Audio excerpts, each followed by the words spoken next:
The Goat and the Ram.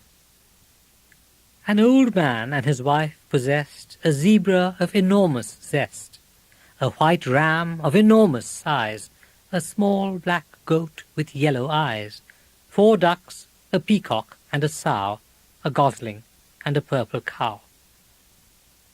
The cow gave cream for apple tart, the zebra drew an apple cart, the 4 fat ducks were good at laying, the sow excelled at piano playing, the gosling could predict the weather, the peacock flashed a brilliant feather, but there was really no competing with ram and goat for overeating. They ate all day, they ate all night, they ate with beastly appetite, they fed on grapes and grass and grain, they ate and paused to eat again. They ate with pride as if to balance their total lack of other talents. They raided farmers' kitchens late at night and drank the milk and ate both à la carte and table d'hôte. The ram was nervous, not the goat. She got the big fat ram to knock the door down and to break the lock, and told him, "Boy, this is the life." One night the man said to his wife, "My dear, that goat and ram mean trouble. They eat their share, and more than double. You'd hardly think a small black goat could force 6 bushels down her throat. She and a friend have eaten all the apples on our farm this fall. We can't afford to house and feed creatures of such enormous greed. It's reached the limit. Let's get rid of both of them." and so they did. Next day the man said, "Goat and ram, we've had enough of you, so scram. Put your belongings in a sack and go at once and don't come back."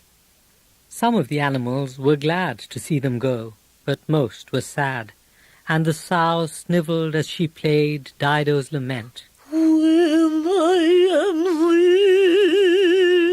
rid.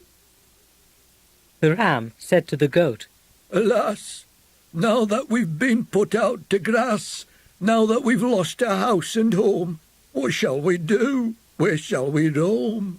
He sobbed and trembled till the goat said rather shortly, and I quote, "You great big booby, quit this fuss. Who after all is bothering us? Things aren't that bad. We've not been beaten. We could have been, but we're not eaten. Sometime we'll find some home, somewhere. Let's keep on walking. What's that there?"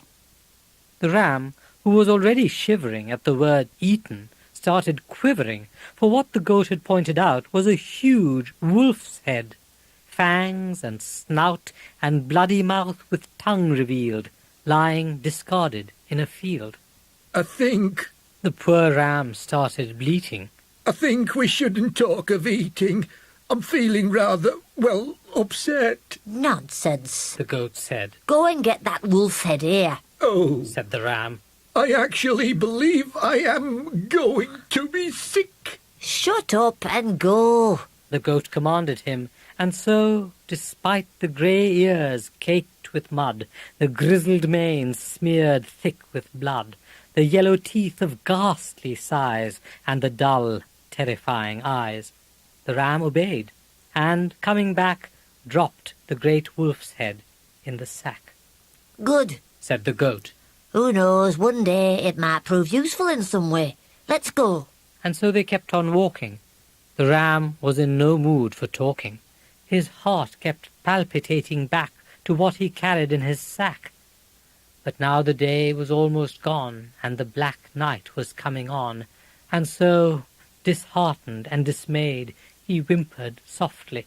"I'm afraid "Afraid of what?" of wolves and things, and beastly bats with wicked wings, and being all alone at night, with neither food nor firelight, nor all the farmyard beasts around," He said, and made a funny sound, a sort of gurgle in his throat. "You great big booby. Said the goat. Be quiet.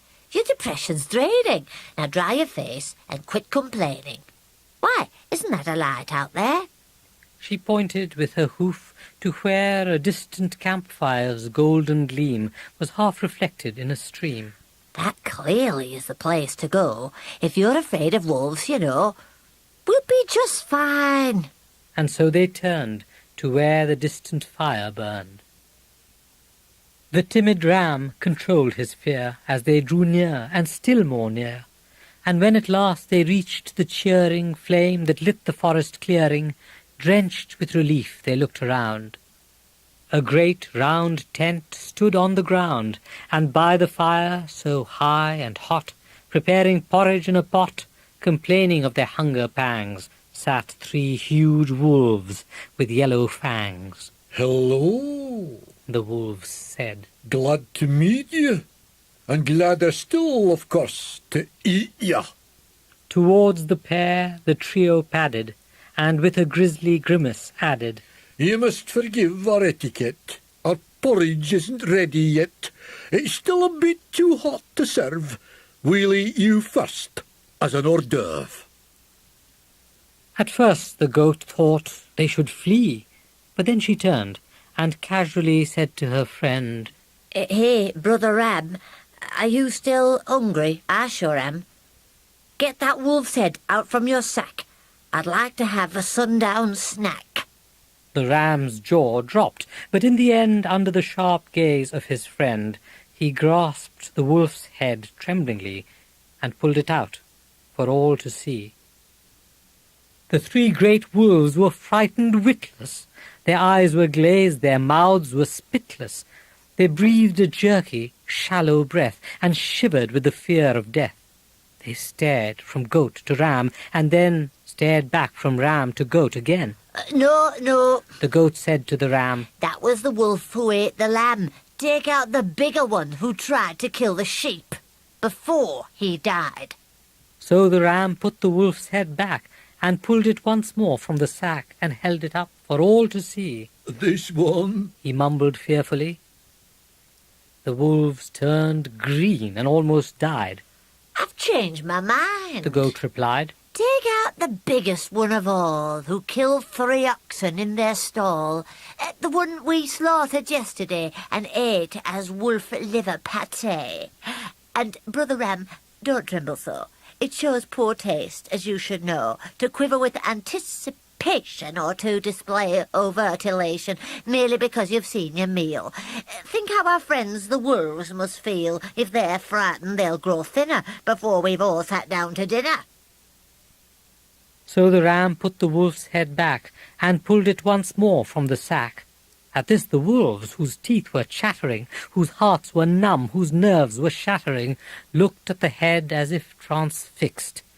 The first wolf said, "I think I've mixed too little water with the oats. Thick porridge isn't good for goats. Dear guests, please stay here, and I'll go fetch water from the stream below." He gave a sort of strangled cough, tucked in his tail, and sidled off.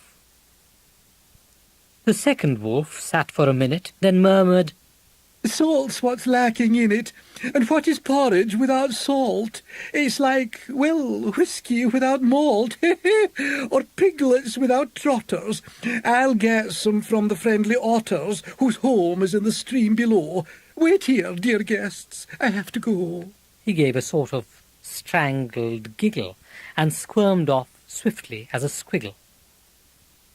The third wolf said, "Where are those 2? My dear, dear friends, what shall I do? I cannot have you waiting here while chefs and waiters disappear. I'll get them back at once. Please stay. I'll go myself. I know the way." He gave a sort of strangled howl and slunk off with a shifty scowl. Well, Said the goat, we've seen the last of our 3 hosts. Let's break our fast with what's been cooking in the pot.